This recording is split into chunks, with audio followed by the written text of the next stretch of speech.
So guys I hope you are doing well. I am Veer, welcome to Stellar Family. तो कैसे हो दोस्तों? मैं आशा करता हूँ शानदार तरीके से आप लोग अपनी लाइफ को एंजॉय कर रहे हो, अपनी सेहत, फैमिली और पढ़ाई का ध्यान काफी अच्छे से रख रहे हो। यहाँ पर दो शब्द लिखे हुए हैं, ये है जापानीज लैंग्वेज के शब्द, एक है जेन और दूसरा है काइजेन।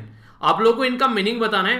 क्या आप लोगों को इनके बारे में पता है? हो सकता है कई सारे जो बच्चे हैं उन्होंने इसके बारे में सुना होगा, पर लेकिन क्या इसके बारे में भी आप लोगों को पता है, या फिर दोनों में से किसके बारे में आप लोग जानते हैं? जो भी इंफॉर्मेशन है आप लोग आंसर दीजिएगा इसका। देखता हूं किस किस को जापानीज आती है, ठीक है। फिर मैं आप लोग को आज जापानीज पढ़ाऊंगा, ओके।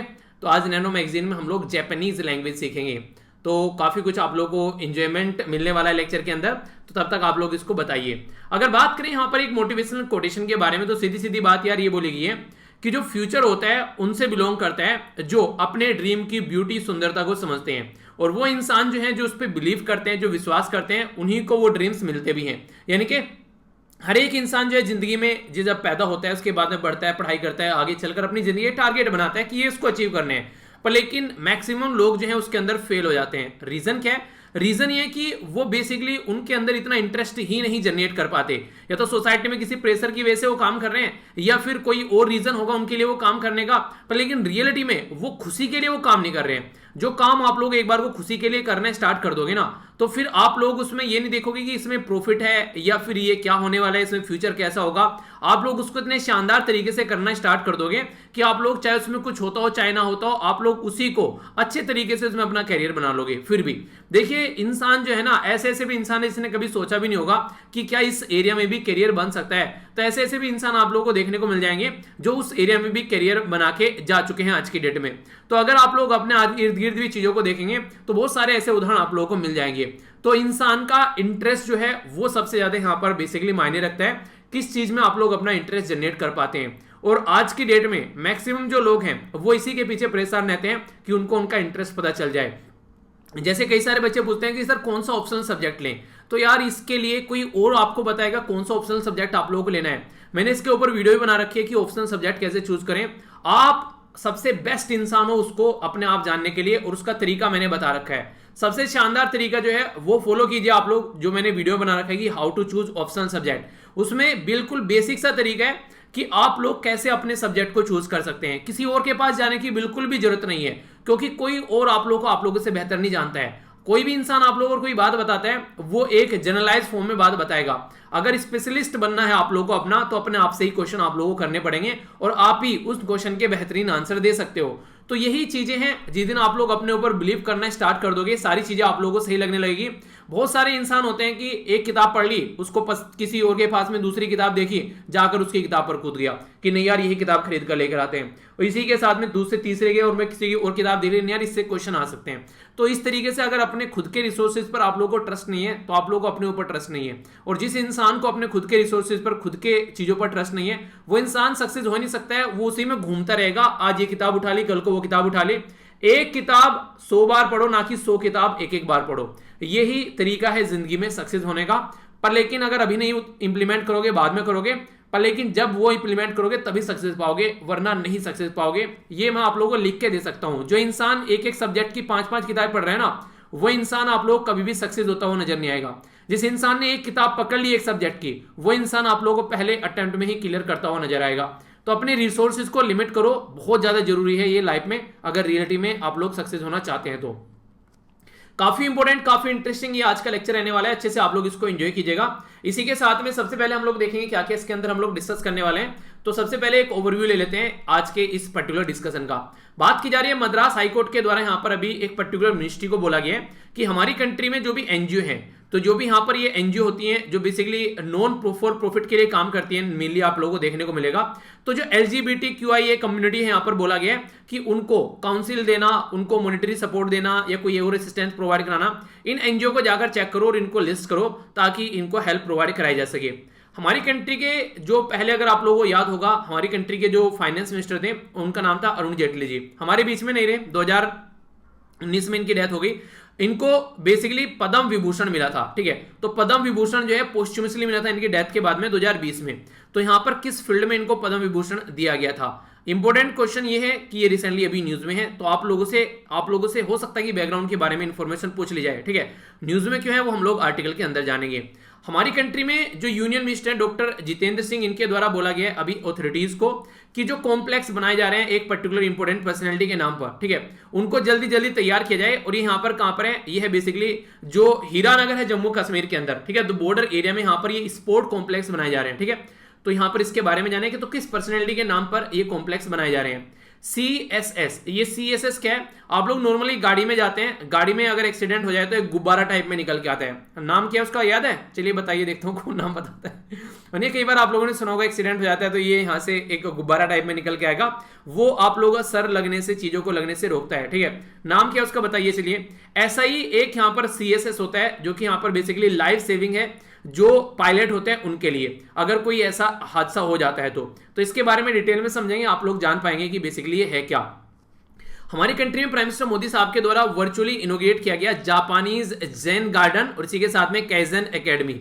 तो यहां पर ये जो जैन है इसका मतलब होता है बेसिकली, नहीं ठीक है आप लोगों को ये बताना है कि किसका, दो शब्द है यहाँ पर, मैंने जैन और काइजन बताया, तो आप लोगों को यहाँ पर ये बताना है कि मेडिटेशन किसका मतलब होता है और चेंज फॉर द बेटर किसका मतलब होता है, यानी कंटिन्यूअसली अपने आप को इंप्रूव करते रहना। इसके ऊपर कई सारी चीजें आप लोगों को देखने को मिल जाती है, ठीक है, तो इसके बारे में आप लोगों को बताना है। इसी के साथ में अभी हमारी कंट्री में नॉन फॉर प्रॉफिट जो हॉस्पिटल है, यानी कि वो हॉस्पिटल जो आप लोगों से बस उतना पैसा लेते हैं जितने की वो आप लोगों को सर्विस प्रोवाइड कराते हैं, यानी कि मैं आप लोगों को बोलूं कि मैंने एक किताब लिखी है और वो किताब आप लोगों को मैं प्रोवाइड करूं 100 रुपीज में, इसका मतलब क्या होगा, इसका मतलब यह कि 100 रुपीज उस किताब की कॉस्ट है और उस किताब को प्रिंट करने में 100 रुपीज ही लगे हैं, यानी कि कोई भी यहां पर आप लोगों से प्रॉफिट नहीं लिया गया, जितने की वो किताब है उतने ही की वो किताब बेची गई है, यानी कि जितने वो किताब छपी है, तो जो प्रिंटिंग कॉस्ट आई है वो आप लोगों से ली गई। तो ये हो गया एक तरीके से नॉन फॉर प्रॉफिट काम करना, यानी कि कोई प्रॉफिट के लिए नहीं, आप लोगों को फायदा पहुंच सके उसलिए वो किताब लिखी गई है। तो यहां पर हॉस्पिटल में जो सर्विस प्रोवाइड किया जाती है, कोई इंजेक्शन लगा, कोई दवाई लगी, तो जितनी उनकी कॉस्ट है पर्टिकुलर उतना ही पैसा लिया जाता है मरीज से, ना कि उससे ज्यादा पैसा उनसे लिया जाए। तो ये होते हैं कि प्रॉफिट के लिए काम नहीं कर रहे हैं, जनता की भलाई के लिए काम कर रहे हैं। तो बहुत शानदार ये अभी मुझे लगी है न्यूज, इसके बारे में डिटेल में हम लोग समझेंगे कि ऐसे हॉस्पिटल अगर हम लोग सपोर्ट करें ऐसे हॉस्पिटल को अपनी कंट्री के अंदर, तो काफी कुछ हम लोग काम कर सकते हैं, खासकर उन एरिया में। देखिए आप लोगों को देखने को मिलेगा बड़े बड़े हॉस्पिटल कहां है, बड़ी बड़ी सिटी में, क्योंकि वहां पर प्रॉफिट मिलता है शानदार, पैसे छापते हैं दबाकर। पर लेकिन आज की डेट में अगर कोई गांव में जाकर हॉस्पिटल खोले तो वो कौन खोल सकता है, वो वही काम कर सकता है जो प्रॉफिट के पीछे नहीं भाग रहा है। वो इस तरीके के हॉस्पिटल आप लोग गांव वाले एरिया में प्रोवाइड करा सकते हैं, क्योंकि उनका बेसिक पर्पज होता है सर्विस प्रोवाइड कराना, ठीक है। तो बहुत सारी ऐसी एनजीओ है जो आज के डेट में इस फील्ड में काम कर रही है।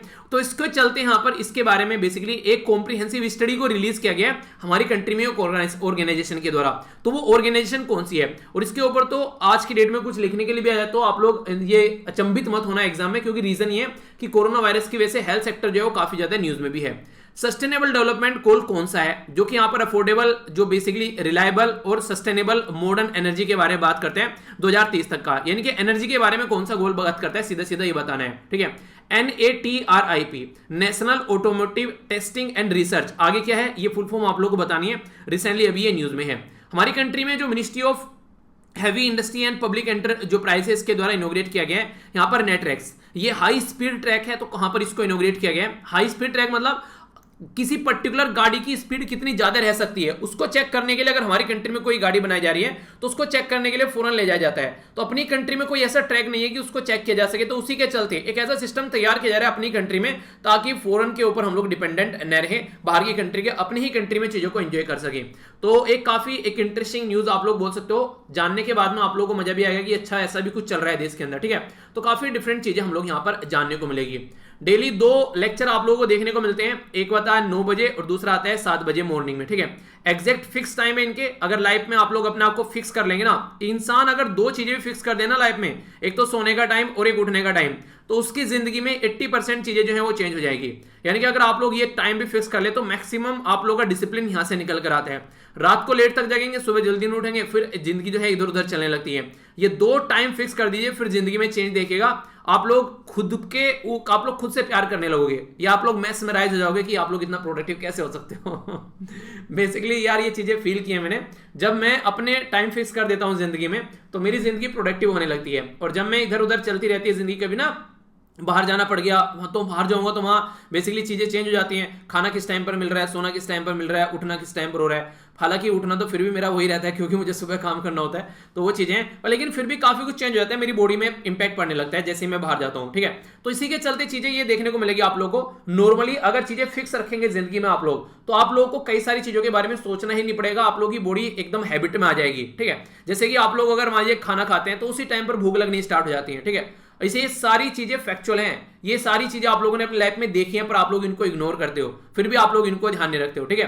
तो आप लोग देखिएगा, जैसे मान लीजिए आप लोग फ्रेश होने का टाइम मॉर्निंग में आप लोग को नहीं फिक्स कर रखा है, ठीक है, फिक्स टाइम पर जा रहे हैं, उनकी बात नहीं कर रहा हूं जिनको पता नहीं है 2-2 दिन तक भी फ्रेश नहीं होते हैं, उनके बारे में नहीं बात कर रहा हूं। उनके पेट में कब्ज रहता है, बेसिकली वो जानते ही नहीं है अपने आप को कैसे मेंटेन करना है। तो इंसान को अपने आप को मेंटेन करना भी एक कला है। जो इंसान अपने आप को मेंटेन नहीं कर पा रहा है, अपने आप को मैनेज नहीं कर पा रहा है, आप लोगों को लगता है कि वो आगे चलकर देश को मैनेज कर पाएगा, तो सबसे पहले अपनी बॉडी को मैनेज करना सीखो, कैसे आपकी बॉडी को आप लोगों को सही फिट रखना है, उसके बाद में आप लोग कुछ और मैनेज कर पाओगे, ठीक है।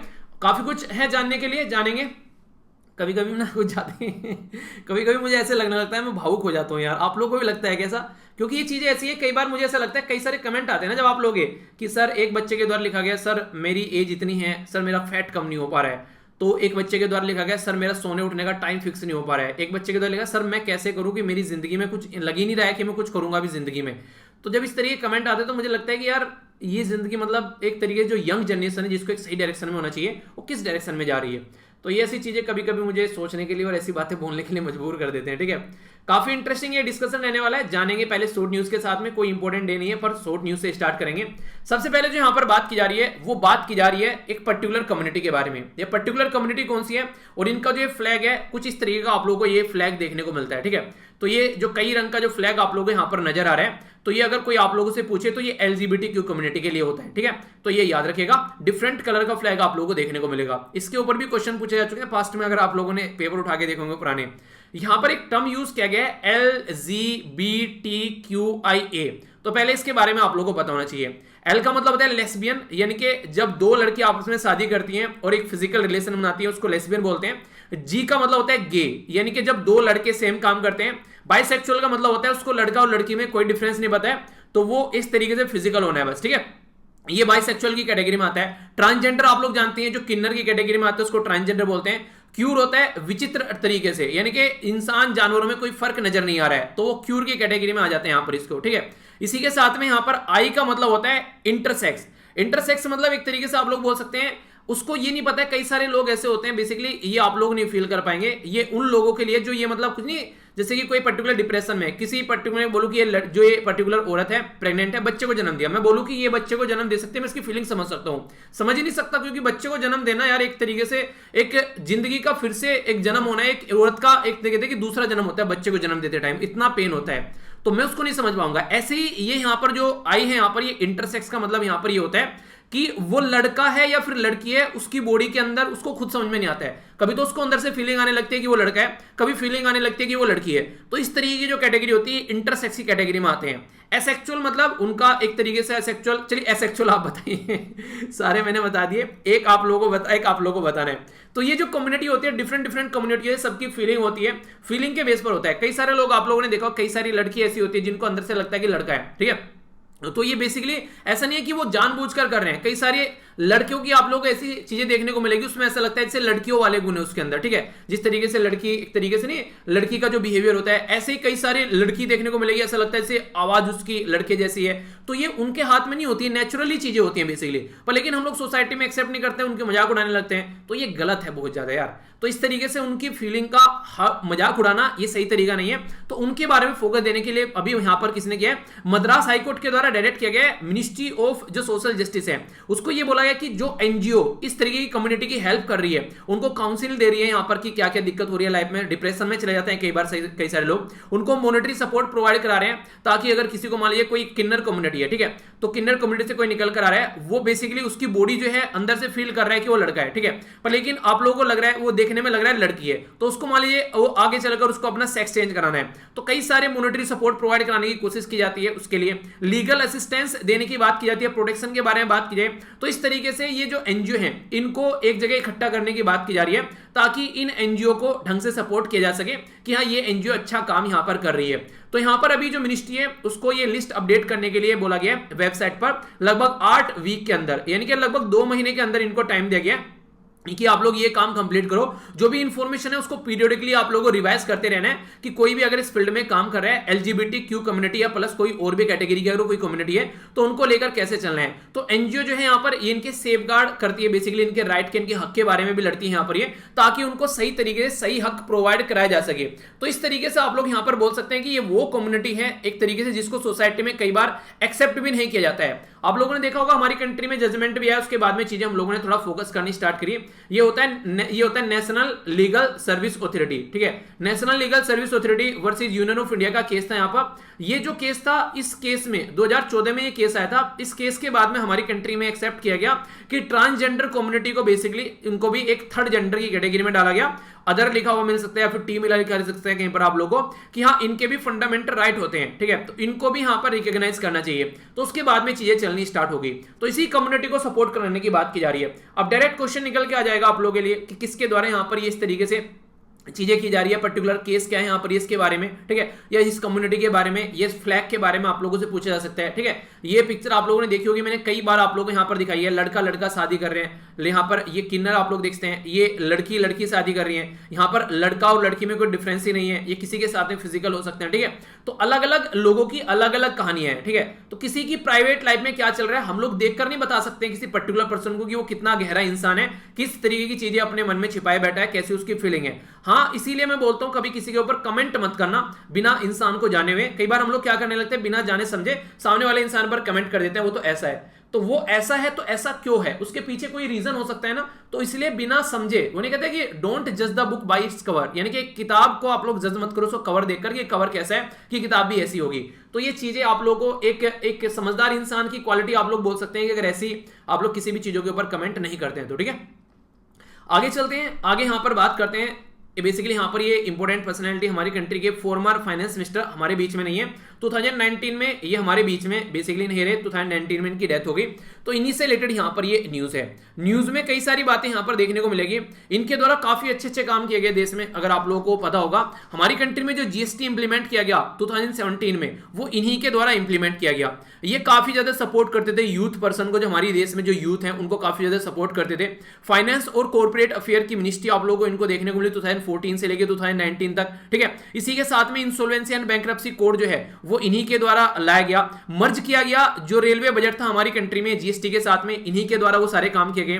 देखिए, मैं आप लोगों को इसलिए बोलता हूं पेन और कॉपी लेकर बैठा करो अगर आप लोग एग्जाम की तैयारी कर रहे हो। अगर जनरल नॉलेज के लिए आप लोग लेक्चर सुन रहे हो तो कोई बात ही नहीं है, ठीक है, अगर एग्जाम की तैयारी नहीं कर रहे हो, क्योंकि हर एक चीजें लिखनी बेसिकली पॉसिबल नहीं है। और बहुत सारी चीजें ऐसी रहती हैं कि पढ़ाते पढ़ाते मेरे दिमाग में आ जाती हैं, ठीक है। जैसे कि अभी कई सारी चीजें बता दी, ठीक है, तो ये चीजें ऐसी रहती है कि दिमाग में आ गई तो फिर इनको बता दिया। तो ऐसा नहीं है कि मतलब सारी चीजें यहां पर पीपीटी में ही आप लोगों को देखने को मिलेगी, ठीक है।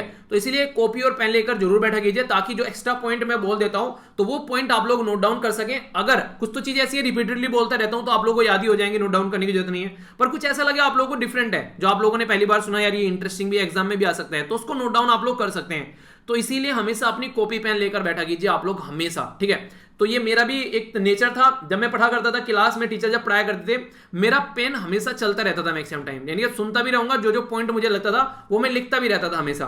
तो कहीं अगर कोई आप लोगों को मीटिंग में बुलाए या कहीं भी जाओ, हमेशा अपना कॉपी पेन लेकर रखो साथ में, ताकि आप लोग चीजों को ढंग से अंडरस्टैंड कर सको। लिखने के साथ में आप लोगों का जो माइंड है वो और ज्यादा स्टेबल हो जाता है। वरना बैठे रहोगे, सामने वाला बोलता रहेगा और आप लोगों के दिमाग में मूवी चलती रहेगी, कोई शो चलता रहेगा या कोई अपना जो भी जिंदगी में चल रहा है गर्लफ्रेंड बॉयफ्रेंड वाली दुनियादारी चलती रहेगी। तो इन चीजों से बाहर निकलने का सही तरीका है कि अपने हाथ में पेन लेकर बैठो पढ़ाई करते टाइम। अच्छा, आप में से कितने ऐसे हैं जो पढ़ते टाइम पेन कॉपी रखते हैं हाथ में नॉर्मल तरीके से भी? तो आप लोग देखिए, ये आदत जो है आप लोगों को कहीं ना कहीं फायदा पहुंचाती है अगर देखा जाए तो। पर हाँ, इतना भी नहीं कि बहुत ज्यादा लिखे जा रहे हैं, सारी चीजें भी पॉसिबल नहीं होती है लिखनी। तो वो भी देखेगा, कुछ अंडरस्टैंडिंग पर भी फोकस करना है, ठीक है। तो ये सारी चीजें, तो इनको बेसिकली पद्म विभूषण मिला 2020 में। तो पद्म विभूषण इनको 2020 में दिया गया वो पब्लिक अफेयर के लिए, यानी कि जो पब्लिक अफेयर में इनके अपना रोल रहा उसके लिए इनको पद्म विभूषण यहां पर दिया गया, ठीक है। तो ये कुछ बातें हैं जो आप लोग इनके बारे में याद रख सकते हैं। अभी इंपॉर्टेंट बात क्या है, अभी इंपॉर्टेंट बात है कि हमारी कंट्री में स्पोर्ट कॉम्प्लेक्स बनाए जा रहे हैं यहाँ पर, ये है यहाँ पर हीरानगर जम्मू के अंदर। तो ये जो इन्हीं के नाम से यहाँ पर कनेक्ट कर इसको बनाया जा रहा है, तो उसी का एनालिसिस किया गया यहाँ पर जितेंद्र जी के द्वारा, जिसके चलते यहाँ पर ये न्यूज में है। यहाँ पर अगर बात करें हमारी कंट्री में अहमदाबाद में sport complex Eden Garden Kolkata के अंदर देखने को मिलेगा, तो उसी लेवल का बड़ा लार्ज स्केल पर यहाँ पर ये कॉम्प्लेक्स बनाया जा रहा है, ऐसा नहीं कोई छोटा मोटा काम किया जा रहा है। तो लेट अरुण जेटली जी जो हैं, जो यहाँ पर एक बच्चा कह रहा है कि सर ये लेट क्यों लिखते हैं। लेट का मतलब होता है कि जब इस दुनिया में नहीं रहे। एक बच्चे के द्वारा एक क्वेश्चन पूछा गया, दूसरा हंस रहा है कि तुमको ये भी नहीं पता है। यार कोई माँ के पेट से सीख के नहीं आता है, ठीक है। तो इस तरीके से अगर किसी को नहीं पता है, अगर आंसर नहीं दे सकते उसका, तो उसका मजाक भी मत उड़ाओ, क्योंकि आज की डेट में हो सकता है आप लोग कई महीनों से लेक्चर सुन रहे हो या कई साल से लेक्चर सुन रहे हो सकता है उसने आज ही अपना जो लेक्चर सुनना स्टार्ट किया, उसने पढ़ाई में आज ही इंटरेस्ट लेना स्टार्ट किया हो। तो इस तरीके से किसी भी पर्सन को अंडर एस्टिमेट मत करो। अगर वो लगा रहेगा कुछ दिनों, हो सकता है कि वो आपसे आगे निकल जाए, इतना ललक हो उसके अंदर चीजों को सीखने की। तो इस तरीके से मजाक नहीं उड़ाते कभी किसी की, ठीक है। तो बात करें यहां पर, तो यूथ को काफी ज्यादा सपोर्ट इनके द्वारा किया गया, तो उसी के फोकस देकर यहां पर काम किया जा रहा है। तो प्रमोट करने के लिए यूथ का जो टैलेंट है यहां पर, तो फंड किया जाएगा सेंटर के द्वारा, स्टेट से कोई पैसा नहीं लिया जाएगा। तो फाउंडेशन स्टोन इसका यहां पर रखा जा रहा है जम्मू एंड कश्मीर के द्वारा अंदर, ठीक है। तो यहां पर फर्स्ट डेथ एनिवर्सरी थी इनकी जब इसको यहां पर अनाउंस किया गया था, तो इसके ऊपर तब से यहां पर काम चल रहा है। तो ये बेसिक चीजें हैं आप लोग जिसके बारे में याद रखते हैं। और हाँ, दिल्ली और इसी के साथ में जो डिस्ट्रिक्ट क्रिकेट एसोसिएशन है, जिसको डीडीसी आप लोग बोलते हैं, उसके ये प्रेसिडेंट भी थे, ठीक है, जब यहाँ पर। तो इनका काफी इंटरेस्ट था इसमें, और वाइस प्रेसिडेंट भी रहे यहाँ पर ये बीसीसीआई के, यानी कि board of cricket for control in India, उसके वाइस प्रेसिडेंट भी रहे यहाँ पर ये। तो इसलिए यहाँ पर इन्हीं के साथ में कनेक्ट कर ये सारी चीजें आप लोग देख सकते हैं, ठीक है। तो इनसे रिलेटेड इनका याद रखिएगा, थर्ड हाईएस्ट अवार्ड है हमारी कंट्री में, जिसको पद्म विभूषण आप लोग बोलते हैं। पहले नंबर पर आते हैं, सॉरी थर्ड हाई, फिर उल्टा बोल दिया नीचे से काउंट करने लगा। सेकंड हाईएस्ट अवार्ड आप लोगों को देखने को मिलेगा, सबसे नीचे होता है पद्मश्री, फिर होता है पद्म भूषण, फिर होता है पद्म विभूषण, ठीक है। तो यहां पर नीचे से जाएंगे तो आप लोगों को यहां पर देखने को मिलेगा, ये टॉप पर हो जाएगा पद्म, टॉप पर हो जाएगा भारत रत्न। तो ऊपर से जाएंगे तो सेकंड हाईएस्ट आप लोगों को देखने को मिलेगा, नीचे से जाएंगे तो आप लोगों को थर्ड नंबर पर देखने को मिलेगा, ठीक है। तो इस तरीके से आप लोग देख सकते हैं। ये काफी न्यूज में यहां पर रहा एक प्राणी जो रिसेंटली अभी चाइना में इसका जो कंकाल देखने को मिला, तो जो इसका ह्यूमन स्कुल देखने को मिला, तो उसके चलते यहां पर यह माना गया कि एक होमो सैपियंस आप लोगों ने सुना होगा, जो इंसान की प्रवृत्ति मानी जाती है, उसके अंदर एक कैटेगरी जोड़ने की बात की जा रही है कि इसका जो ढांचा है बॉडी का, इसका जो ढांचा है वो बिल्कुल डिफरेंट है। तो इसका नाम भी नया दे दिया, इसको ड्रैगन मैन नाम दिया गया, ड्रैगन मैन, या फिर आप लोग याद रखेगा होमो लोंगी, ठीक है। तो आप लोगों से अगर पूछे जाए तो आप लोग कंफ्यूज नहीं होना है, दोनों इसी के नाम है यहाँ पर। ये बेसिकली लोंगजियांग या फिर ड्रैगन रिवर जो है उसी के नाम पर इसका नाम रखा गया है। और ये कहां पर लोकेटेड है, ये चाइना के अंदर आप लोगों को देखने को मिलेगी, चाइना के अंदर आप लोगों को देखने को मिलेगी यहाँ पर बेसिकली पर्टिकुलर जो एरिया है, सिटी है यहाँ पर हरबिन में आप लोगों को ये पर्टिकुलर नजर आएगा चाइना के अंदर में, ठीक है। तो आप लोगों से क्वेश्चन पूछा जाए तो ये कहां पर है, बेसिकली ये चाइना के अंदर यहाँ पर ये अभी इसकी स्टडी की गई है। चाइना के अंदर जो रिसर्च हुई यहाँ पर इसके स्कूल के ऊपर बेसिकली, तो देखने को मिला एक नई स्पीसीज है एक तरीके से ह्यूमन की कैटेगरी की, जो कि प्रेजेंट टाइम पर जो इंसान है उनसे डिफरेंट है। तो अगर कुछ डिफरेंट चीजें आप लोगों को देखने को मिलेगी तो वो न्यूज में आ जाता है। अगर बात करें तो यहां पर बात की जा रही है बेसिकली यहां पर यह है कार्नियम। तो कार्नियम क्या होता है, बेसिकली यहां पर क्रेनियम बोलेंगे, बेसिकली CRANIUM, क्रेनियम। बेसिकली ये एक तरीके से जो ब्रेन होता है, तो ब्रेन को जो एनक्लोज करने वाला पोर्शन होता है, उसके चारों ओर का जो पोर्शन होता है उसको क्रेनियम बोलते हैं, ठीक है। तो क्रेनियम जो है यहाँ पर इसका आप लोगों को जो रिसर्चर का देखने को मिला, ये काफी डिफरेंट, और ये यहाँ पर 1,46,000 ईयर ओल्ड आप लोगों को यहाँ पर ये चीज देखने को मिली, ठीक है। तो बेसिकली जो फाउंड किया गया यहाँ पर, ये पर्टिकुलर जो एरिया है, ये मैंने अभी आप लोगों को बताया ये पर्टिकुलर, और यहाँ पर ये रिवर है, इसके नाम पर नाम दिया गया, और पाया कहां पर गया है, ये यहाँ पर सांगाऊ रिवर, तो यहाँ पर ये पाया गया है, ठीक है। तो ये आप लोगों को हरबिन प्रोविंस के देखने को मिलेगा, उसी में ये रिवर है यहाँ पर, जिसको आप लोगों ने देखा यहाँ पर लोंगजियांग या फिर ड्रैगन रिवर नाम दिया गया। तो यहाँ पर बेसिकली हिलियोंगजियांग, ठीक है। तो ये प्रोविंस है चाइना की जहां पर ये चीजें देखने को मिल रही हैं, ठीक है। तो ये पर्टिकुलर एरिया की बात की जा रही है चाइना के बारे में। तो सेब के बेस पर बोला गया कि कंप्लीटली एक डिफरेंट स्पीसीज है, जो नॉर्मल इंसान होता है वो वाला इंसान यहाँ पर ये नहीं है, ठीक है। तो देखते हैं आगे क्या चीज है, इसके बारे में बेसिक इंफॉर्मेशन है जो कि आप लोग याद रखिएगा। ये एक इंपॉर्टेंट न्यूज है जिसके बारे में मैंने आप लोगों से बात की। जैसे मान लीजिए गाड़ी में एक्सीडेंट हो जाता है तो गाड़ी में इंसान बच जाता है, पर लेकिन अगर हवाई जहाज में एक्सीडेंट हो जाए तो तब क्या चलेगा, उस टाइम पे इंसान कैसे बचेगा। तो उसी के लिए यहाँ पर एक सिस्टम डेवलप किया गया जिसको बोला गया कैनोपी। ये यहाँ पर सर्विलेंस सिस्टम। तो कैनोपी यहाँ पर सर्विलेंस सिस्टम कैसे है, इंसान अगर यहां पर इस तरीके से फंस जाए, ठीक है, तो एक ऐसा सिस्टम होगा जो सीट के साथ में इंसान को एकदम बाहर फेंक देगा उठाकर, ठीक है। तो ये एक ऐसा इसके चारों ओर एक ग्लास का एक सिस्टम टाइप में रहेगा जो कि इसको यहां से बचाने का काम करेगा कल को अगर जहाज फट जाता है, जहाज में आग लग जाती है, ताकि इंसान की जान बच सके, ठीक है। तो ये ऐसा सिस्टम यहां पर तैयार किया गया, तो इसी के बारे में अभी यहां पर ये न्यूज है। यहां पर basically armament research and development establishment जो पुणे महाराष्ट्र के अंदर है, इनके द्वारा अभी हाई जो basically energy material research laboratory के साथ में बेसिकली यहां पर एक ऐसा सिस्टम क्रिएट किया गया जिससे सेफ एस्केप देखने को मिलेगा अगर कोई एयरक्राफ्ट के अंदर कोई इमरजेंसी कंडीशन बन जाती है तो उसको बचाया जा सके। और ये जो सिस्टम है यहां पर लाइट कम्बैक्ट एयरक्राफ्ट में यूज किया जा सकता है। इसी के साथ में तेजस जो है, जो ट्रेनर एयरक्राफ्ट है जहां पर ट्रेनिंग दी जाती है, HJT-36 एयरक्राफ्ट या HTT-40 एयरक्राफ्ट। तो कहने का मतलब यह है कि हमारी कंट्री में जो कई सारे एयरक्राफ्ट हैं उनमें इसको यूज किया जा सकता है। तो हमारी कंट्री के जो कई सारे पायलट हैं, कई बार आप लोगों ने देखा होगा कई सारे पायलट की जान चली जाती है, ठीक है। इसके ऊपर मूवी बनी थी आमिर खान की, याद है जब पायलट की डेथ हो जाती है, तो वो वाली मूवी का नाम बताइए, बहुत फेमस मूवी है। तो उसमें देखा आप लोगों ने, तो वो चीजें रहती है हमारी कंट्री में कई बार दिक्कत देखने को मिलती है। तो आगे से अगर जहाज में कोई अनहोनी घटती है तो भी हम लोग इंसान को बचा पाएंगे। तो ये कैनोपी यहाँ पर सर्विलेंस सिस्टम जो है यहाँ पर सेफ पैसेज देगा पर्टिकुलर पर्सन को, इसको निकाल पाएंगे। तो कैनोपी सर्विलेंस जो सिस्टम है यहाँ पर ये, तो ये बेसिकली लाइफ सेविंग डिवाइस बोली जा रही है। सेफ जो यहां पर इजेक्शन देखने को मिलेगा जो फाइटर एयरक्राफ्ट पायलट का, जैसे ही डिस्ट्रेस उसके अंदर देखने को मिलता है। तो यहां पर कहने का मतलब यहां पर यह कि इंसान की जान बचाई जा सकती है। और सबसे इंपॉर्टेंट देखिए इंसान की जान है, और सारी चीजें एक बार को चल जाती है। आप लोगों ने सुना होगा जान है तो जहान है, ठीक है। पर लेकिन इसी इंसान की जान जो है आजकल सस्ती होती जा रही है जैसी जैसी चीजें हैं उसके चलते। तो इसके बारे में आप लोग आइडिया रख सकते हैं कि ये क्या क्या चीजें हैं।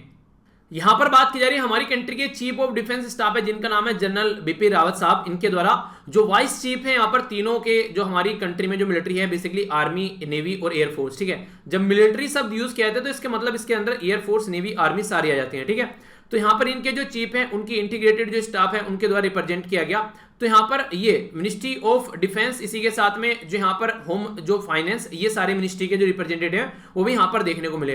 तो इंटीग्रेटेड थिएटर कमांड के बेसिकली क्रिएशन के बारे में बात की जा रही है। इंटीग्रेटेड थिएटर कमांड क्या होता है?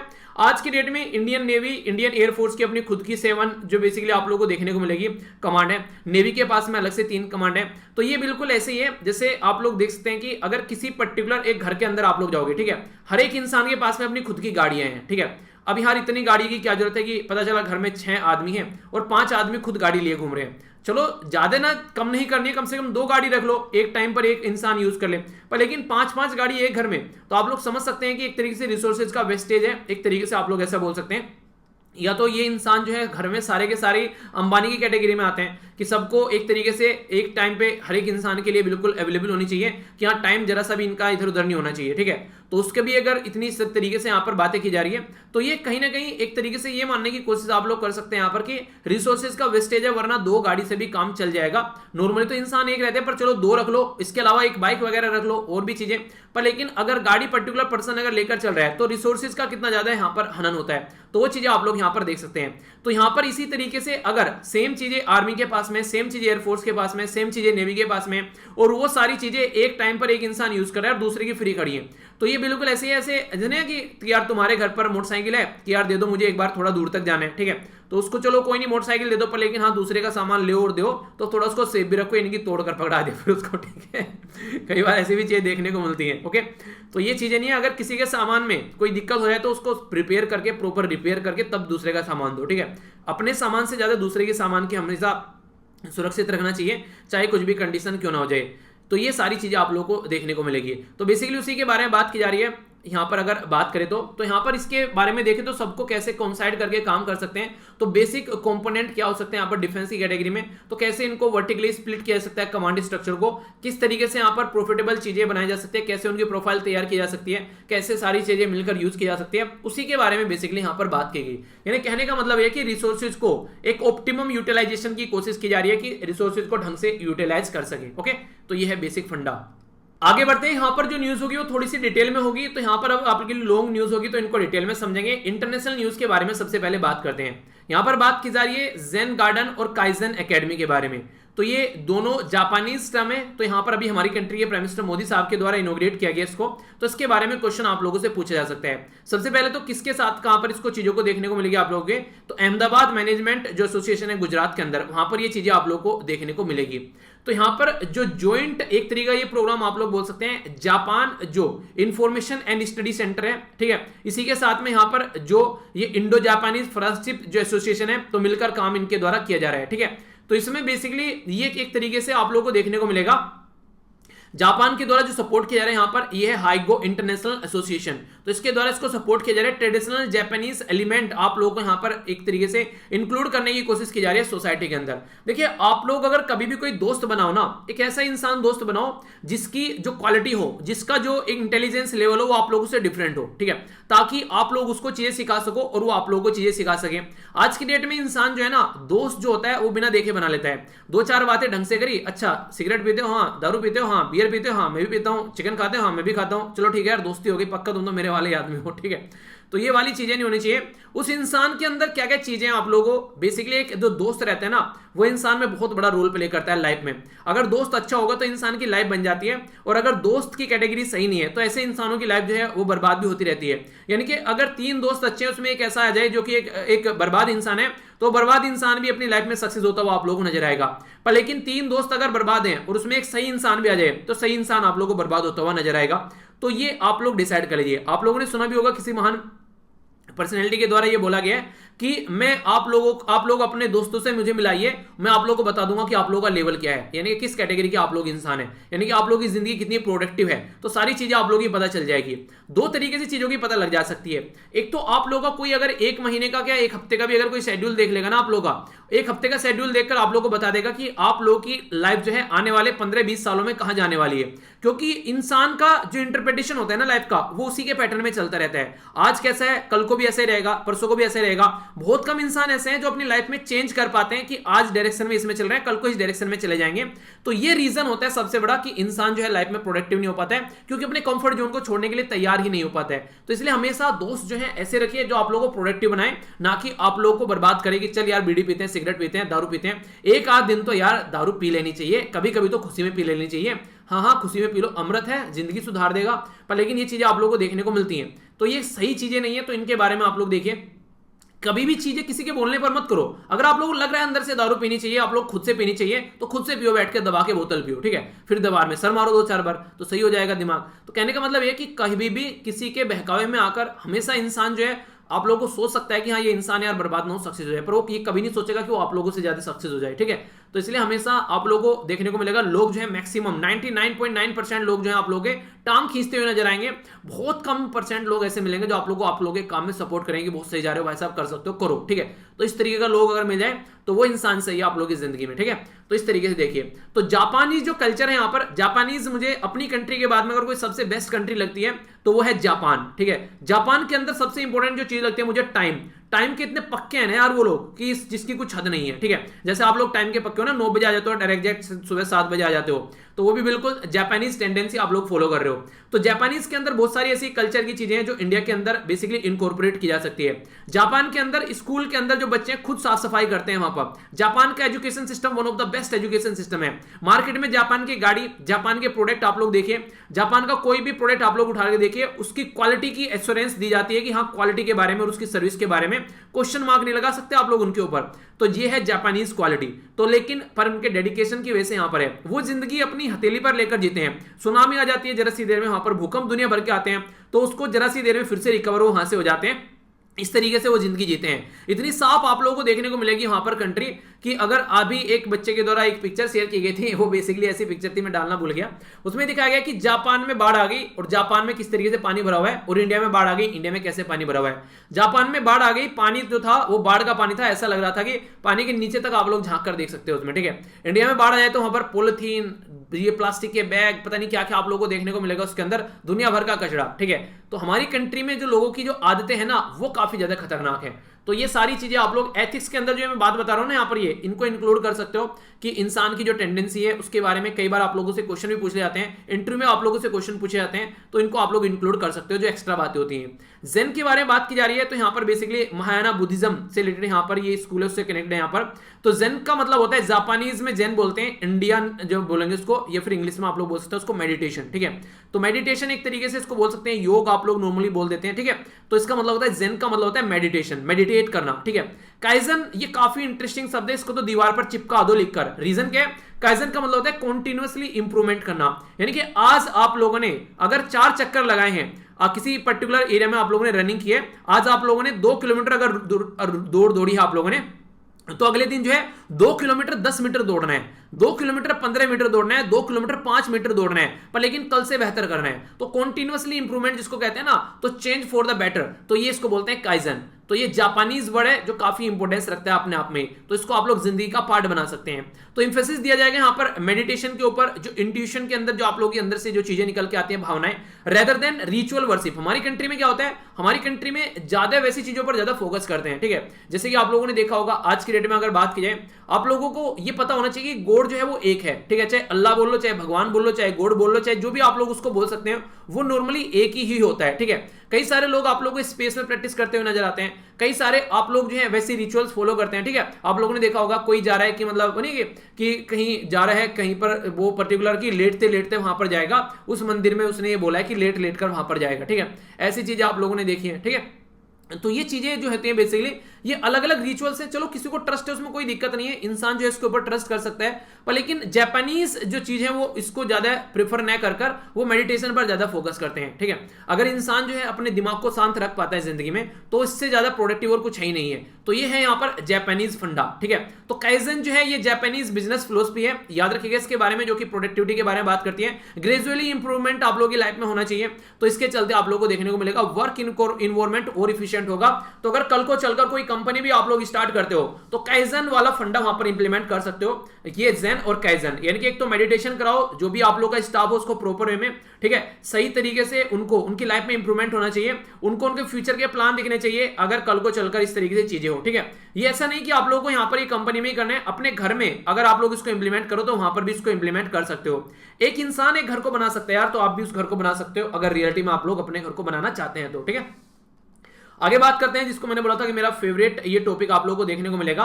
बात की जा रही है नॉन फॉर प्रॉफिट हॉस्पिटल के बारे में, यानी कि ऐसा हॉस्पिटल जो कि हेल्थ सर्विस प्रोवाइड कराने के लिए बस उतना ही पैसा चार्ज कर रहा है जितना कि यहां पर उसकी रिक्वायरमेंट है। यानी कि ये है बेसिकली ऐसा जिसमें यहां पर ये नहीं कह रहा कि फ्री में सर्विस दे रहा है, नहीं, फ्री में नहीं दे रहा है सर्विस, बस इतना पैसा ले रहा है जिससे उसका खर्चा निकल जाएगा, जितना उसका सिस्टम चलता रहेगा वो हॉस्पिटल टिका रहेगा। पर लेकिन दिक्कत क्या रहती है, ऐसी चीजें टिकती नहीं है जल्दी से, ठीक है। तो उसी के बारे में बात करेंगे। तो इसके ऊपर स्टडी की गई नीति आयोग के द्वारा, तो नीति आयोग के द्वारा बोला गया अगर ऐसे हॉस्पिटल अगर हमारी कंट्री में आगे निकल कर आते हैं और इन हॉस्पिटल को अगर गवर्नमेंट थोड़ा सपोर्ट प्रोवाइड करा दे, तो इसके लिए कॉम्प्रिहेंसिव प्लान होना चाहिए नॉन फॉर प्रॉफिट हॉस्पिटल के लिए, यानी कि जो प्रॉफिट के लिए काम नहीं करते हैं। जैसे हमारी कंट्री में गवर्नमेंट ट्रेन चलाती है ना, घाटे में जाती है फिर भी चलाती है, तो प्रॉफिट के लिए नहीं, वो सर्विस प्रोवाइड कराने के लिए होती है। तो प्रॉफिट जो होता है वो पीछे छूट जाता है जब सर्विस की बात आती है, अगर कोई सर्विस पर फोकस देता है तो, ठीक है। तो इसका ये बेस्ट एग्जांपल है। आप लोग एक आधा और एग्जांपल बताइए हमारे देश में कोई ऐसा एग्जांपल आप लोगों के माइंड में आ रहा है जो प्रॉफिट के लिए नहीं, किसी पर्टिकुलर फील्ड में बस सर्विस देने के लिए काम किया जा रही है, कोई ऑर्गेनाइजेशन, ठीक है। तो आप लोगों ने कई सारी एनजीओ देखी होगी अपने आसपास में भी, इस तरीके कोई साफ सफाई करने वाली होगी, ठीक है। बहुत सारे लोगों ने ऑक्सीजन सिलेंडर प्रोवाइड कराए अभी, तो दुनिया भर की ऐसी चीजें आप लोगों को मिल जाएंगी। तो बहुत कम लोग ऐसे होते हैं सोसाइटी में जो कि इस तरीके के लिए काम करते हैं, ठीक है। तो यानी कि मैक्सिमम लोग जो होते हैं हर जगह अपना पैसा देखेंगे, प्रॉफिट देखेंगे, कहीं से प्रॉफिट निकल के आ जाए। तो प्रॉफिट बस इतना होना चाहिए कि वो चीजें जो है वो सस्टेन करती रहे। तो इसी के बारे में बात की जा रही है। यहाँ पर एक इनिशिएटिव है जिसके चलते यहाँ पर जो भी ऐसी चीजें हैं उनको आइडेंटिफाई किया जाएगा और पॉलिसी मेकर जो है उसके लिए एक प्रॉपर पॉलिसी बनाकर तैयार करेंगे कि हमारी कंट्री में ऐसे कितने हॉस्पिटल हैं। बेसिकली ये जो हॉस्पिटल है इसके लिए बोला गया है कि बेसिकली जो रूरल कम्युनिटी है, ठीक है, रूरल कम्युनिटी बेस्ड हॉस्पिटल आप लोग बोल सकते हैं या रूरल कोऑपरेटिव जो हॉस्पिटल आप लोग बोल सकते हैं, उनके कंपेयर में उनसे भी कम सस्ती ये सर्विस प्रोवाइड कराते हैं। बोला ना कि ये प्रॉफिट के पीछे है ही नहीं है बिल्कुल भी, इनका काम बस ये रहता है किसी न किसी तरीके से लोगों तक सर्विस पहुंचती रहे। तो ऐसे लोग जो है वो आसानी से गांव वाले एरिया में जाकर काम कर सकते हैं क्योंकि उनका प्रॉफिट बनाना मुद्दा है ही नहीं है। प्रॉफिट बनाने के मुद्दे पर वो काम कर ही नहीं रहे, प्रॉफिट के ऊपर जो काम कर रहे हैं वो गांव में जाकर काम करेंगे ही नहीं। तो स्टेट या फिर सेंट्रल गवर्नमेंट जो है हेल्थ केयर जो स्कीम है उसमें यहां पर इन चीजों को जो है इंक्लूड करके चल सकती है अगर कल को ये यहां पर अच्छी सर्विस प्रोवाइड उनको करानी है। तो इंपॉर्टेंट बात है यहां पर क्या है, कई सारी आप लोगों को देखने को मिलेगी। सबसे पहले तो इनके सामने चैलेंज क्या आते हैं आप लोग ये समझिए। मान लीजिए कोई पर्टिकुलर हॉस्पिटल है, उसने एक पर्टिकुलर इंसान है, मान लीजिए आप लोगों ने कोई हॉस्पिटल तैयार किया, ठीक है, उस हॉस्पिटल में डॉक्टर भी रहेंगे, उस हॉस्पिटल में नर्स भी रहेंगी, उस हॉस्पिटल में कोई एक पर्टिकुलर आप लोगों ने दवाई प्रोवाइड कराने के लिए वहां पर एक पर्टिकुलर एक आप लोगों ने थोड़ा सा उसमें मेडिकल की फैसिलिटी प्रोवाइड करा दी, बाहर से ऑक्सीजन के सिलेंडर लेकर आ रहे हैं, इंजेक्शन लेकर आ रहे हैं, दवाइयां लेकर आ रहे हैं, तो उस हॉस्पिटल को चलाने के लिए एक बेसिक खर्चे की जरूरत पड़ेगी। ठीक है, अब मान लीजिए इस हॉस्पिटल को कोई पर्टिकुलर डोनेशन दे रहा है, डोनेशन के बेस पे हॉस्पिटल चल रहा है। अब डोनेशन तो ऐसा तो होता नहीं है, डोनेशन रेगुलर आता रहता है, आज डोनेशन आएगा कल को नहीं आएगा, तो जब आज डोनेशन आ गया तो काम चलेगा, कल को नहीं आएगा तो कैसे चलेगा? तो डॉक्टर को कैसे सैलरी दी जाएगी, जो स्टाफ है उनको कैसे सैलरी दी जाएगी, उनका तो घर चलना बंद हो जाएगा। यही दिक्कत यहां पर देखने को मिलती है। बेसिकली दिक्कत ये रहती है कि ये सर्विस तो प्रोवाइड कराते हैं, पर लेकिन इतना भी इनका खर्चा नहीं निकल पाता है कि कई बार ये सस्टेन कर पाए। ठीक है, क्योंकि डोनेशन के ऊपर काम करते हैं, इतना सस्ती सर्विस प्रोवाइड करा देते हैं, तो डिफिकल्ट होता है कई बार तो डॉक्टर को रिक्रूट करना, स्टाफ को रिक्रूट करना। क्योंकि आप लोग खुद देखिए, अगर आप लोग डॉक्टर की पढ़ाई कर रही हैं, लाखों रुपए आप लोगों ने लगाए होंगे, आप लोग कहीं ऐसी जगह जाकर काम करना पसंद करोगे जहां पर वो पैसे नहीं ले रहे हैं। ठीक है, बहुत कम पैसे आप लोग को दे रहे हैं, या कोई नर्स, तो इसलिए इनको जल्दी से मिलते ही नहीं है यहां पर ये। ठीक है, आप लोगों को एक इंटरेस्टिंग चीज बताऊं, एक टीम आई मेरे पास में, काफी दिन हो गए, लगभग 3-4 महीने हो गए। उन्होंने बोला जो सर ईपीएफओ के लिए एक टेस्ट सीरीज निकालनी है, तो मेरे से बातें की उन्होंने, मतलब मेल किया पहले तो, फिर पता नहीं नंबर कहां से निकाला, और बोलने लगे कि सर ईपीएफओ के लिए टेस्ट सीरीज निकालनी है, तो आपके चैनल पर हम लोग टेस्ट सीरीज निकालना चाहते हैं। काम हालांकि अच्छा कर रहे थे, मेरी बात भी उनसे काफी, पर लेकिन जो बात है वो आकर पैसे पर रुक गई। उनका जो पैसे का जो प्राइस था, वो प्राइस मुझे पच नहीं रहा था। ठीक है, तो उसको वो नीचे करने के लिए तैयार नहीं थे। मैंने बोला टेस्ट सीरीज तो चलो लॉन्च कर देते हैं, अगर आप लोगों को लग रहा है टेस्ट सीरीज होनी चाहिए, पर लेकिन इसका प्राइस आपने इतना हाई कैसे रख रखा है? ठीक है, आप लोग यूपीएससी के लेवल की टेस्ट सीरीज बेच रहे हैं, जैसे यूपीएससी में ना 10-10, 12-12 हजार रुपए की टेस्ट सीरीज बेची जा रही है। ठीक है, इस तरीके से मैंने कहा उस लेवल की बेच रहे हैं, तो मैंने कहा कुछ इसका लेवल लेकर आइए कि हाँ ये लगे कि हाँ ईपीएफओ की टेस्ट सीरीज है। क्वालिटी तो अच्छी थी उनकी, पर लेकिन प्राइस काफी महंगा उन्होंने रखा था, क्योंकि क्वालिटी मैंने उनकी देखी, क्वालिटी अच्छी थी, तो वो चीजें क्या हो गई, वो चीजें प्राइस पर आकर रुक गई। ठीक है, तो इसकी वजह से मैंने प्राइस कम करने के लिए बोला, तो उन्होंने काम करने से मना कर दिया। ठीक है, तो ऐसी कंडीशन आप लोगों को देखने को मिलेगी। तो यहां पर जब इंसान को उसकी जो लगता है कि उसको इतना पैसा नहीं मिल रहा है जितना उसने सोचा था, तो फिर वो काम ही नहीं करता है। ठीक है, तो यहां पर उन्होंने यहां पर बेसिकली यहां पर डॉक्टर नहीं आएगा, कोई स्टाफ नहीं आएगा, तो ऐसी कंडीशन आप लोगों को देखने को मिलती रहती है। ठीक है, कई सारे लोग आते हैं, बोलते हैं सर आपके चैनल पे पढ़ाना है। मैंने कहा ठीक है यार देख लेते हैं, चलो। मैंने कहा पर मैं पैसा नहीं दूंगा, जो चैनल से जो अर्निंग होगी वीडियो की उसी से पैसा मिलेगा। तो तुरंत ही अगले दिन मेल का रिप्लाई नहीं आता है फिर।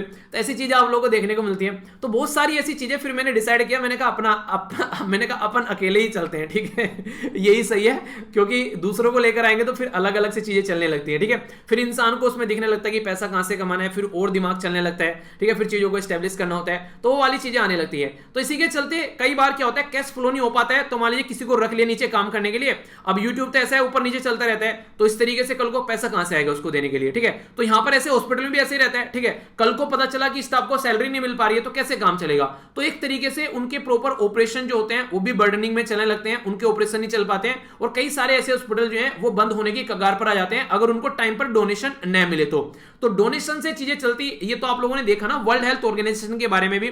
वर्ल्ड हेल्थ ऑर्गेनाइजेशन खिल खिलकर चल रहा था जब तक यूएसए ने पैसा देते रहा उसको, पर लेकिन जैसे ही डोनाल्ड ट्रंप ने पैसा देना बंद कर दिया, वर्ल्ड हेल्थ ऑर्गेनाइजेशन की जो कंडीशन खराब होगी, तुरंत उसने एक ऑर्गेनाइजेशन बना दी जिसमें बोला कि साइड में ये कमर्शियल मैटर को देखेगी कि पैसा कहां से आना है, तब जाकर वर्ल्ड हेल्थ ऑर्गेनाइजेशन चलेगी, वरना उसका स्टाफ ऑल ओवर वर्ल्ड में काम कर रहा है, कैसे काम चलेगा? तो बिना पैसे के सस्टेन करना एक सिस्टम पॉसिबल नहीं हो पाता है। तो इसलिए एक मिनिमम अमाउंट इतना होना चाहिए ताकि वो सिस्टम सस्टेन कर पाए। तो इसी के चलते यहां पर अगर low medical cost, low medical care, reduce operational expenditure, सारी चीजें भी अगर आप लोगों को यहां पर देखने को मिले तो फायदा काफी है, जनता को तो काफी फायदा है। तो जनता को तो जितनी चीजें हैं जो एक तरीके से कम प्राइस में मिले उतना ज्यादा फायदा है उनको। पर लेकिन बेड लाना, डेंटल चेयर लाना, ये सारी चीजें कई बार ये क्या करते हैं, कॉस्ट को कम करने के लिए। अच्छा लगा मुझे जापानीज वाले नहीं बताया मैंने, स्कूल में बच्चों, एक तो है हमने स्कूल में साफ सफाई करने वाला कोई रख लिया, उसको सैलरी देनी पड़ेगी लगभग 8-10 हजार रुपया, 12,000, 15,000 जितनी देगा।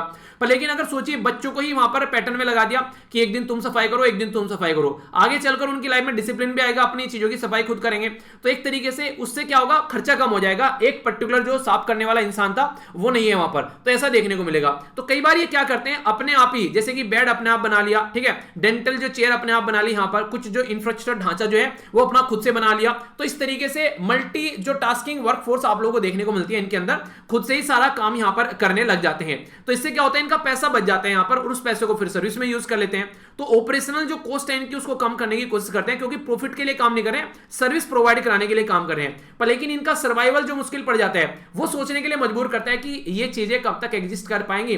तो इसीलिए इनको सही डायरेक्शन में फोकस देने की जरूरत है। सबसे पहले तो एक्सटर्नल फंडिंग के बारे में बात की जाए तो फिलैंथ्रोपी जो जिसका दिल अच्छा है, मान लीजिए अच्छे खासे पैसे कमा रहा है, उसने डोनेशन दे दिया, चलो थोड़ा देर के लिए काम चल गया, आगे उसका मन नहीं कर रहा है डोनेशन देना है, कैसे काम चलेगा? तो कहां से लाना चाहिए? तो प्रॉपर एक इंफ्रास्ट्रक्चर का, अगर इनको यहां पर एक्सपेंशन भी करना है, अगर एक्सपेंड करनी है, इनको एक हॉस्पिटल एक गांव से दूसरे गांव में खोलना है, उसके लिए तो पैसा लगेगा, उसके लिए तो ढांचा तैयार करना पड़ेगा। तो उसको टेक्नोलॉजी नहीं अगर लेनी है, पता चला एक स्कैन करने की, या फिर जो ये भी जो भी होती है, जो दुनिया भर की टेक्नोलॉजी आज के मेडिकल के फील्ड में यूज की जा रही है, एडवांस इक्विपमेंट आ रहे हैं, उसके लिए पैसा कहां से आएगा? वो भी अपडेट नहीं कर पाते हैं, तो कई बार इनका जो ढांचा है वो भी पुराना ही चलता रहता है। ठीक है, तो ये सारी चीजें आप लोगों को देखने को मिलेगी। हाई कंप्लायंस बर्डन पड़ जाता है कई बार, जैसे कि रेगुलेशन जो रखनी पड़ती है, ब्लड बैंक को कैसे रखना है उसके लिए एक्ट बना रखा है। ठीक है, क्लिनिकल जो एस्टेब्लिशमेंट कैसे करना है उसके लिए एक्ट बना रखा है। ठीक है, इसी के साथ में प्री कंसेप्शन और प्री नेटल डायग्नोसिस टेक्निक जो 1994 का, ये आप लोगों को देखने को मिलेगा। क्वालिटी स्टैंडर्ड रखना है, तो बहुत सारी चीजें ऐसी हैं जो इनको यहां पर करनी पड़ती हैं एक्ट के हिसाब से, पर लेकिन उनको करने के लिए पैसा चाहिए। अब पैसा इनके पास में है नहीं, तो इनका काम कैसे चलेगा? तो इसलिए इनका एग्जिस्टेंस कई बार क्वेश्चन मार्क में आ जाता है कि कैसे इनकी काम चलेगा, उसको देखने के लिए तो कुछ होना चाहिए। तो ये यहां पर सजेशन क्या दिया जा रहा है, ऐसे हॉस्पिटल को आइडेंटिफाई करो जो ढंग से काम कर रहा है, और उसकी परफॉर्मेंस के लिए इंडेक्स तैयार करो कि ये हॉस्पिटल सही काम कर रहा है, और जो जो भी यहां पर परफॉर्मेंस सही दे रहे हैं उनके लिए आप लोग सपोर्ट प्रोवाइड करो।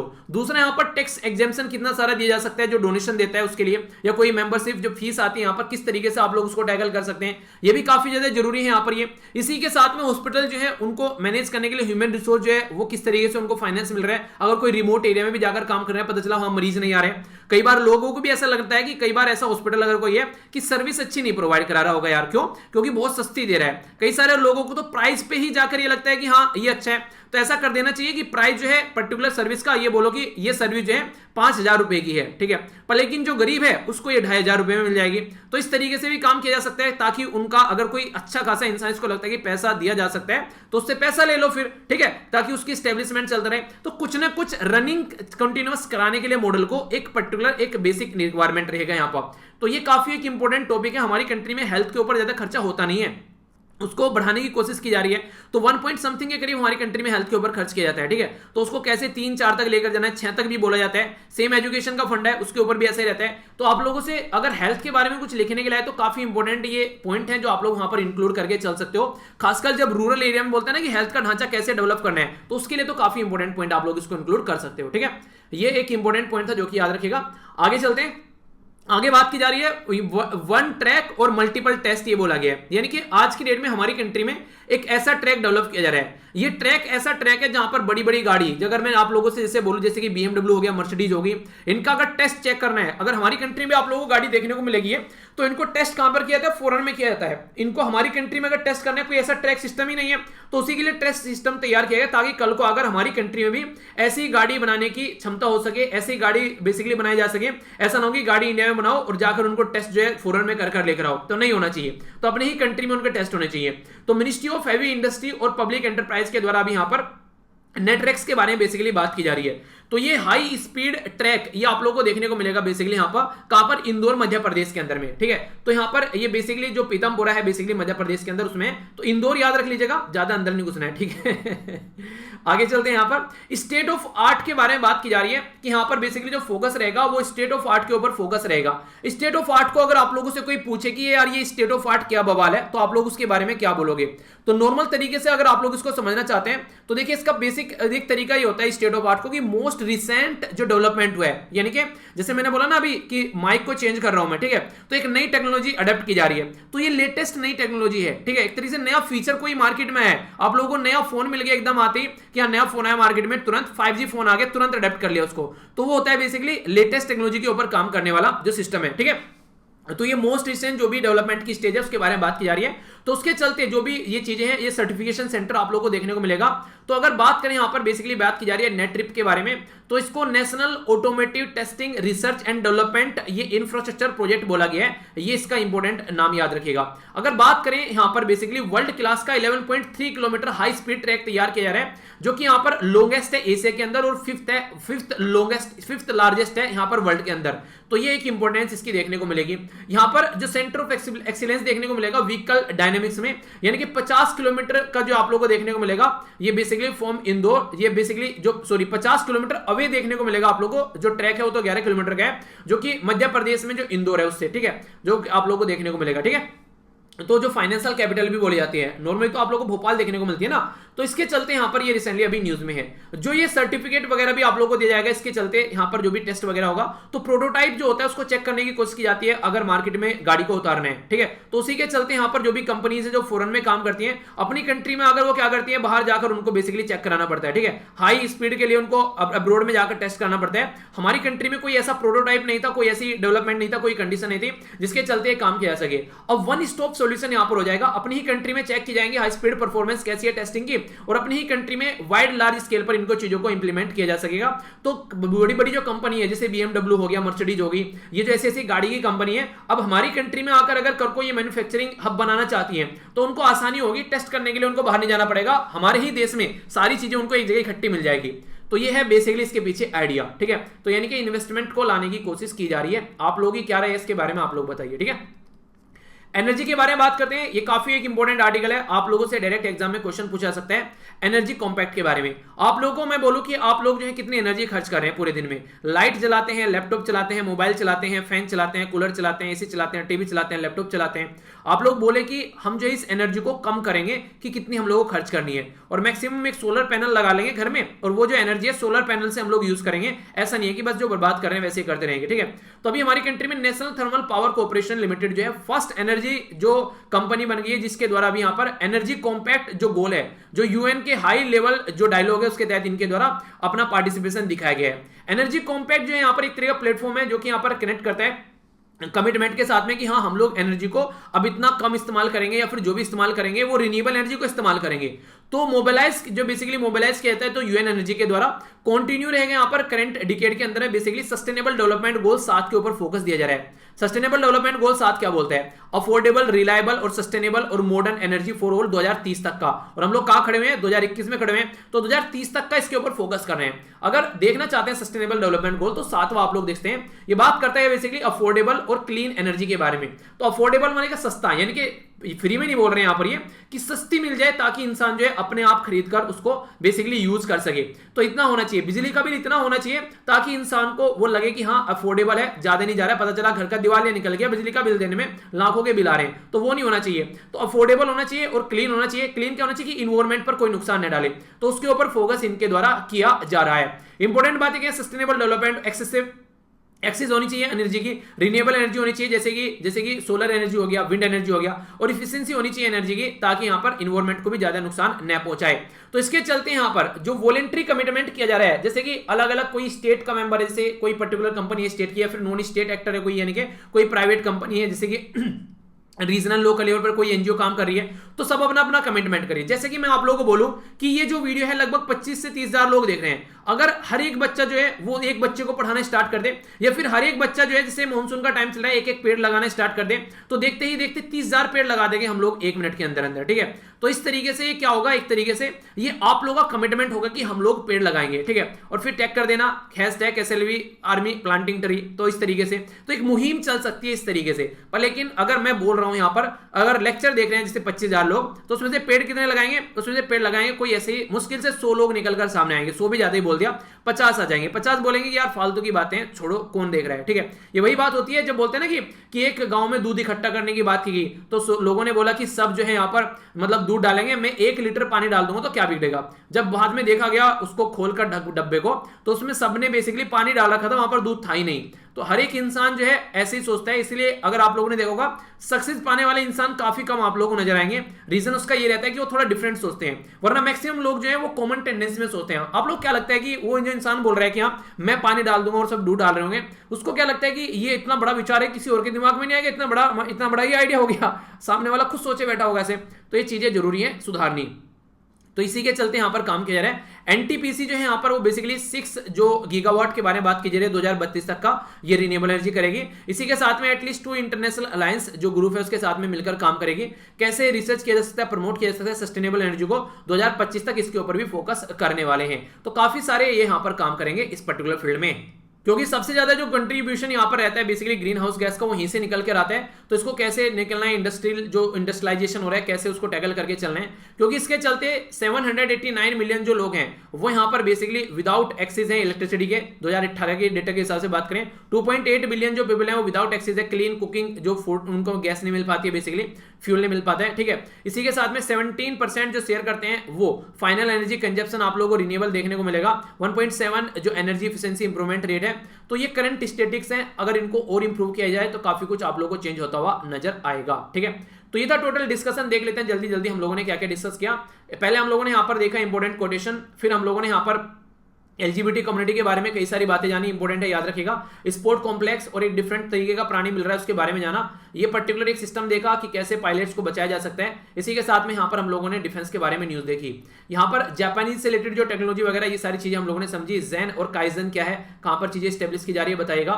नॉन फॉर प्रॉफिट हॉस्पिटल के बारे में अगर कुछ लिखने के लिए भी आ जाए ना कल को तो कंफ्यूज मत होना, क्योंकि कोविड-19 के चलते इंपॉर्टेंट टॉपिक हो जाता है। क्यों सर्वाइव नहीं कर पा रहे हैं इसके ऊपर अगर मेन से भी क्वेश्चन आंसर लिखने के लिए, तो आप लोग फिर ये मत बोलना कि क्यों आ गया, ठीक है। हम लोगों ने यहाँ पर हाई स्पीड नेटवर्क्स और ये सारी चीजें हम लोगों ने जानी, ठीक है। इसी के साथ में रिन्यूएबल एनर्जी के बारे में क्या है, सस्टेनेबल डेवलपमेंट गोल कौन सा है ये समझा। प्रॉपर आंसर राइटिंग के लिए आ जाए तो आप लोग बेसिकली इंटरव्यू में भी इसका आंसर दे सकते हैं, ठीक है। तो ये था इसके बारे में। अब क्वेश्चन है, इनको पढ़ लीजिए। मद्रास हाईकोर्ट के द्वारा कौन सी मिनिस्ट्री को बोला गया है इस पर्टिकुलर कम्युनिटी को सपोर्ट करने के लिए। अरुण जेटली जी को कौन सा अवार्ड मिला यहाँ पर, ये पद्म विभूषण किस फील्ड में मिला। इसी के साथ में यहाँ पर ये बताना है बेसिकली जो ये बोला जा रहा है किसके नाम पर ये बेसिकली बनाया जा रहा है मल्टीपल स्पोर्ट कॉम्प्लेक्स। CSS क्या है इसके बारे में आप लोगों को बताना है। ज़ेन और काइजन कहां पर इसकी एकेडमी बनाई जा रही है, इनका मतलब क्या है ये आप लोगों को बताना है, किस किस का मतलब क्या है। नॉन फॉर प्रॉफिट हॉस्पिटल के लिए किसने रिपोर्ट रिलीज की है। सस्टेनेबल डेवलपमेंट गोल एनर्जी के बारे में कौन सा है। एंड नेट ट्रिप्स की फुल फॉर्म आप लोगों को बतानी है। कहां पर यहाँ पर इस रिलेटेड हाई स्पीड ट्रैक बनाया गया ये आप लोग को बताना है, ठीक है। अब क्विज थोड़ा देख लेते हैं यहाँ पर क्विज में क्या बात की जा रही है। क्विज में बोला जा रहा है यहाँ पर बेसिकली ये एक पर्टिकुलर हम लोगों ने मिनिस्ट्री ऑफ कोऑपरेट ऑपरेशन के बारे में बात की थी, मिनिस्ट्री ऑफ कोऑपरेशन, ठीक है। तो यहाँ पर इसके द्वारा विजन क्या था ये बताना था। NIRA जो कि सेंट्रल जो यहाँ पर कॉमन एलिजिबिलिटी टेस्ट के लिए थी, इसकी फुल फॉर्म आप लोगों को बतानी थी। इसी के साथ में नेक्स्ट यहाँ पर आप लोगों को बताना था कि रिसेंटली अभी एक कंट्री के द्वारा व्हाइट फ्लैग कैंपेन चलाया गया, तो कौन सी कंट्री के द्वारा ये चलाया गया इसके बारे में बताइए। आर्मी चीफ मनोज नरवणे जो है वो कौन सी कंट्री की विजिट पर गए और आर्मी का मेमोरियल देखने को मिला। किस पर्टिकुलर पर्सनैलिटी के द्वारा गांधी एंड अनार्की इसके ऊपर ये किताब लिखी गई ये बताना है आप लोगों को। G20 किसके द्वारा होस्ट किया गया ये बताना है। G20 जो है यहाँ पर 2022 में कौन होस्ट करेगा, 23 में कौन, 24 में कौन करेगा ये बताइए, और 20 में किसके द्वारा किया गया था। नेक्स्ट हम लोगों ने बात की थी यहाँ पर दीक्षा के बारे में, तो इसकी फुल फॉर्म आप लोगों को बतानी है, जिसको मैं दिशा बता रहा था आप लोगों को, ठीक है। तो इस तरीके से याद भी रख सकते हैं। 500 मिलियन लोन यहाँ पर हमारी कंट्री में इनफॉर्मल सेक्टर के लिए किसके द्वारा दिया गया ये आप लोगों को बताना है, ठीक है। हम लोगों ने बात की बेसिकली यहाँ पर देखिए क्वेश्चन के आंसर कई सारे बच्चे अच्छे से दे रहे हैं, बिल्कुल रेगुलर करते रहिए आप लोग, आंसर जरूरी है, याद लंबे समय तक आप लोग रख पाएंगे चीजों को। पहले क्वेश्चन का आंसर है सहकार से समृद्धि, बेसिकली ये है इंपोर्टेंट। यहाँ पर नेशनल रिक्रूटिंग एजेंसी है जो कि CET का एग्जाम कराएगी। मलेशिया में व्हाइट फ्लैग देखने को मिले कि कोई हेल्प करे आकर, पैसा खत्म हो चुका है। यहाँ पर इटली में हमारी कंट्री के द्वारा इंडियन आर्मी मेमोरियल लॉन्च किया गया। नेक्स्ट बात डकार सॉरी चित्तूर शंकर नारायण जो है बेसिकली इनके द्वारा ये किताब है गांधी एंड अनार्की, ठीक है। इटली जो है कई बार ना सांस लंबी खींच जाता हूँ मैं बोलते बोलते, उससे भी मुझे कई बार ये चीज देखने को मिलती है, ठीक है। पानी भी काफी टाइम हो गया, थोड़ा पानी पीता हूँ, एक एक घंटे में पानी पीते रहा करो आप लोग, ठीक है, जरूरी है। इंडोनेशिया के अंदर 2022 में देखने को मिलेगी G20, ठीक है। इंडिया के अंदर 2023 में, ब्राजील के अंदर 2024 में, रियाद सऊदी अरेबिया में हुई थी 2020 में, और 2021 में हो रही है इटली के अंदर, ठीक है। Digital infrastructure for knowledge sharing ये टीचर के लिए है, इंपॉर्टेंट याद रखिएगा, वर्ल्ड बैंक के द्वारा हेल्प की जा रही है। तो कैसा रहा आज का डिस्कशन, आई होप कि आप लोगों ने एंजॉय किया होगा, बताइएगा जरूर एंजॉय किया या फिर नहीं। बाकी अपनी लाइफ का ध्यान रखिए, अच्छे से एंजॉय कीजिए, अपनी फैमिली का ध्यान रखिए। ये रेट जरूर कीजिएगा लेक्चर को कि आप लोग क्या रेट देंगे, और अगर टाइम मिले कि तो किसी को जरूर पढ़ाइए। अगर आप लोगों को टाइम मिलता है तो इससे आपको बहुत फायदा होगा, रिवीजन भी आप लोगों को हो जाएगा, ठीक है। बाकी चीजें जो हैं आप लोग कैसे लग रही हैं, कोई और इंप्रूवमेंट अगर बताइएगा जरूर, यहां से जाकर PDF डाउनलोड कर लेना। नेक्स्ट लेक्चर में मिलता हूं, बड़ों को नमस्ते, छोटों को प्यार, छोटी सी लाइफ एंजॉय करो यार, तब तक के लिए जय हिंद।